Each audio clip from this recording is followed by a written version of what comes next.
ഇപ്പോൾ നിങ്ങൾ Amazon fire T V stick use ചെയ്യുന്നവരാണെന്നുണ്ടെങ്കിൽ നിങ്ങൾക്ക് വേണമെന്നുണ്ടെങ്കിൽ ഒരു bluetooth device Amazon fire T V സ്റ്റിക്കിലോട്ട് കണക്ട് ചെയ്യാവുന്നതാണ്. ഇപ്പം ബ്ലൂടൂത്ത് ഡിവൈസ് എന്ന് പറയുമ്പോൾ നിങ്ങൾക്ക് ഒരു എക്സ്റ്റേണൽ സ്പീക്കറോ അല്ലാന്നുണ്ടെങ്കിൽ നിങ്ങൾക്ക് ഒരു ഹെഡ്സെറ്റോ ഒക്കെ കണക്ട് ചെയ്യാവുന്നതാണ്.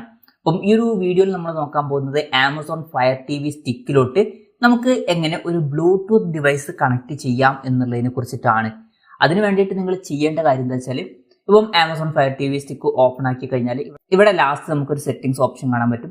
ആ ഒരു ഭാഗത്തോട്ട് പോവുക. ആ ഒരു ഭാഗത്തോട്ട് പോയാൽ നമുക്ക് താഴെ കുറച്ച് ഓപ്ഷൻസ് കാണാൻ പറ്റും. താഴത്തോട്ട് സ്ക്രോൾ ചെയ്യുക. താഴത്ത് നമുക്ക് കൺട്രോളേഴ്സ് ആൻഡ് ബ്ലൂടൂത്ത് ഡിവൈസ് എന്നുള്ള ഓപ്ഷൻ കാണാൻ പറ്റും. അത് സെലക്ട് ചെയ്യുക. അത് സെലക്ട് ചെയ്താൽ നമുക്ക് ഇവിടെ അതർ ബ്ലൂടൂത്ത് ഡിവൈസസ് എന്നുള്ള ഓപ്ഷൻ കാണാൻ പറ്റും. അത് സെലക്ട് ചെയ്യുക. അത് സെലക്ട് ചെയ്താൽ നമുക്ക് ആഡ് ബ്ലൂടൂത്ത് ഡിവൈസ് എന്നുള്ള ഓപ്ഷൻ കാണാൻ പറ്റും. അതിൽ ക്ലിക്ക് ചെയ്യുക. അതിൽ ക്ലിക്ക് ചെയ്യുകയാണെന്നുണ്ടെങ്കിൽ ബ്ലൂടൂത്ത് ഡിവൈസ് സെർച്ച് ചെയ്യാൻ സ്റ്റാർട്ട് ആവുന്നതായിരിക്കും. അപ്പം നമ്മുടെ ബ്ലൂടൂത്ത് ഡിവൈസ് ഓൺ ആക്കി വെക്കുക. ഇപ്പം എൻ്റെ ഒരു ബ്ലൂടൂത്ത് ഹെഡ്സെറ്റ് ഇതിൽ ഡിറ്റക്റ്റ് ആയിട്ടുണ്ട്. ഇപ്പം ഇത് കണക്ട് ചെയ്യാനാണെന്നുണ്ടെങ്കിൽ അത് സെലക്ട് ചെയ്യുക. സെലക്ട് ചെയ്യുകയാണെന്നുണ്ടെങ്കിൽ പെയറിംഗ് ദി ഡിവൈസ് എന്നുള്ളത് കാണാൻ പറ്റും. ഇപ്പം കണക്റ്റഡ് ആയിട്ടുണ്ട്.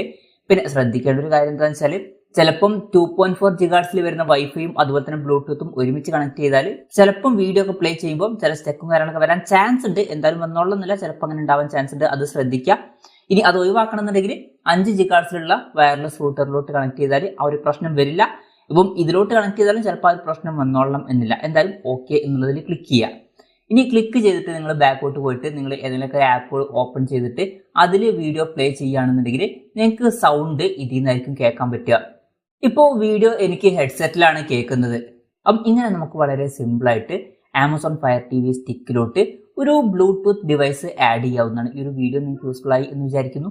എന്തായാലും ഈ വീഡിയോ പറ്റിയിട്ടുള്ള നിങ്ങളുടെ ജെന്യുവൻ ആയിട്ടുള്ള അഭിപ്രായം ജസ്റ്റ് ഒന്ന് കമൻറ്റ് ചെയ്യുക. അതുപോലെ തന്നെ ഇതുപോലുള്ള വീഡിയോസ് നിങ്ങൾക്ക് കാണാൻ താല്പര്യമുണ്ടെന്നുണ്ടെങ്കിൽ ഈ ചാനൽ സബ്സ്ക്രൈബ് ചെയ്യാവുന്നതാണ്.